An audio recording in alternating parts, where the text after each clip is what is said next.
तो फाइनली 2023 आ गया और अब देखना 2023 विल बी माय ईयर। वैसे मैं इस साल के अंदर इतनी मेहनत करने वाला हूँ तो कम से कम 500-600 करोड़ तो मैं कमा ही लूंगा। तो इतना पैसा मैं इन्वेस्ट कहाँ करूँ? शार्क टैंक में चले जाऊँ क्या? हेलो हेलो भाई, 31st का क्या प्लान है? अरे नशे वसे में क्या? अभी तो 2023 चालू हुआ है भाई 4 दिन बचे हैं 2023 को खत्म होने में। क्या?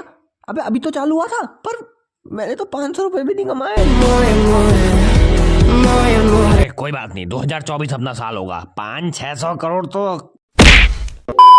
तो साल जितना भी जल्दी खत्म हुआ हो, लेकिन आज की इस वीडियो में मैं तुम लोगों को बताने जा रहा हूँ जितने भी मेजर रिटर्न्स हुए हैं 2023 के अंदर। तो रिटर्न्स के बारे में मैं तुम लोगों को मंथ वाइज बताऊंगा। तो जनवरी से शुरुआत करते हैं, जहां हम लोगों को रॉयस ट्रिपल एक्स के अंदर बहुत सारे रिटर्न्स देखने को मिले। जहां हल्क होगन ने अपना रिटर्न किया, गॉड फादर का रिटर्न देखने को मिला, डी जनरेशन एक्स और कर्ट एंगल का भी रिटर्न देखने को मिला। और इसी सेगमेंट के अंदर मैं शुरुआत से ये सोच रहा था कि भाई कर्ट एंगल यहाँ क्या कर रहे हैं। वही सवाल डीएक्स वाले भी कहते हैं कि भाई चल हम लोग तो यहाँ है लेकिन तू क्या कर रहा है। और कर्ट एंगल यहाँ पे कहते हैं मैं तो हमेशा से डीएक्स में आना चाहता था। और इसी नाइट के अंदर हम लोगों को ब्रॉक लेसनर का भी रिटर्न देखने को मिला था। और main highlight of the show था अंडरटेकर का रिटर्न, जहां पे वो ब्रे वाइट के कान में कुछ कहते हैं। और भाई ये कितना बढ़िया मूवमेंट था, ये मुझे तुम्हें बताने की जरूरत नहीं है। अंडरटेकर को भी पता था कि अपनी लेगेसी अगर वो किसी को पास कर सकते हैं तो वो ब्रे वाइट ही थे। और ब्रे वाइट जैसे रेसलर को तो हम लोग कभी भूल ही नहीं सकते हैं।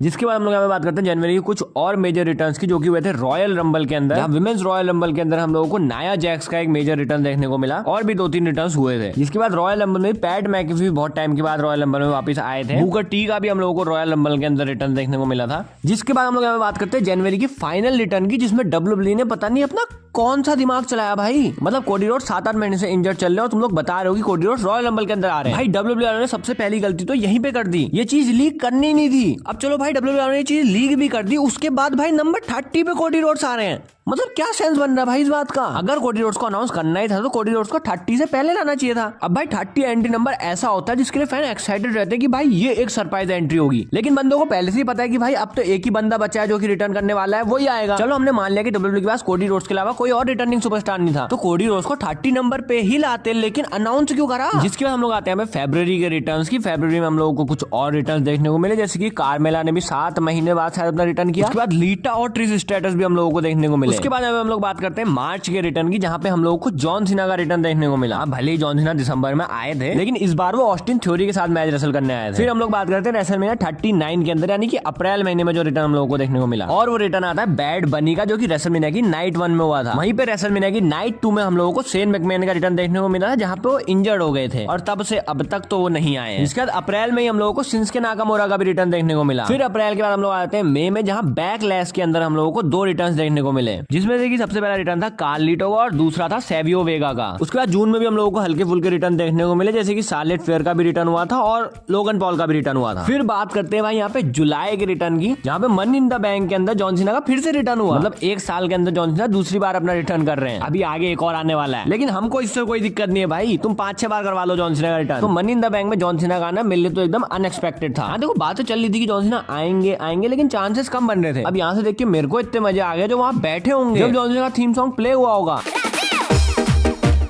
उसके बाद यहाँ पे हम लोग आते हैं सितंबर के महीने में, जहाँ पे जॉन सीना फिर से वापस आए थे और इस बार जॉन सीना 2 महीने के लिए वापस आए थे। और सच में भाई इससे ज्यादा खुशी की बात मेरे लिए तो कुछ नहीं हुई थी। भले ही क्राउन जूल में जॉन सीना को हरा के फिर से दिल तोड़ दिया हो, लेकिन सितंबर ही महीने के अंदर हम लोगों को अनएक्सपेक्टेडली रॉक का रिटर्न देखने को मिलता है। मतलब बंदे ऐसे स्मैकडाउन देख रहे हैं, अचानक यहाँ पे रॉक आ रहे हैं। लेकिन बातें फिर से चलने लगी कि रॉक फिर से अपना रिटर्न करते हुए दिखाई देंगे और रोमन रेंज को चैलेंज करेंगे रेसलमेनिया 40 में। फिर सितंबर के बाद अक्टूबर में हम लोगों को कार्लिटो का फिर से रिटर्न देखने को मिला, जहाँ पे उन्होंने फास्ट लेन के अंदर रिटर्न किया। फिर उसके बाद हम लोग यहाँ पे आते हैं नवंबर महीने के रिटर्न्स के ऊपर, जहाँ पे हम लोगों को 3 रेसलर्स का रिटर्न देखने को मिला, जिसमें से कि सबसे पहले थे R-Truth, फिर थे रैंडी ऑर्टन और उसके बाद आए थे CM पंक। मतलब R-Truth को देख के बंदे खुश हो ही रहे थे, इतने तक रैंडी ऑर्टन का रिटर्न हो गया। रैंडी ऑर्टन के रिटर्न की खुशी संभाल ही नहीं थी, वहीं पे CM पंक का रिटर्न भी हो गया। मतलब बंदों को समझ में नहीं आया कि भाई मैं इसको देख के चिल्लाऊं कि इसको देख के चिल्लाऊं। उसके बाद अभी दिसंबर महीने के अंदर हम लोगों को AJ स्टाइल्स का रिटर्न भी देखने को मिला, जहाँ पे AJ स्टाइल्स एकदम हट्टे कट्टे बन के आ गए थे। मतलब एक ही साल के अंदर हम लोगों ने इतने बढ़िया रिटर्न देख लिए, भाई रुलाओगे क्या डब्ल्यूडब्ल्यूई वालों?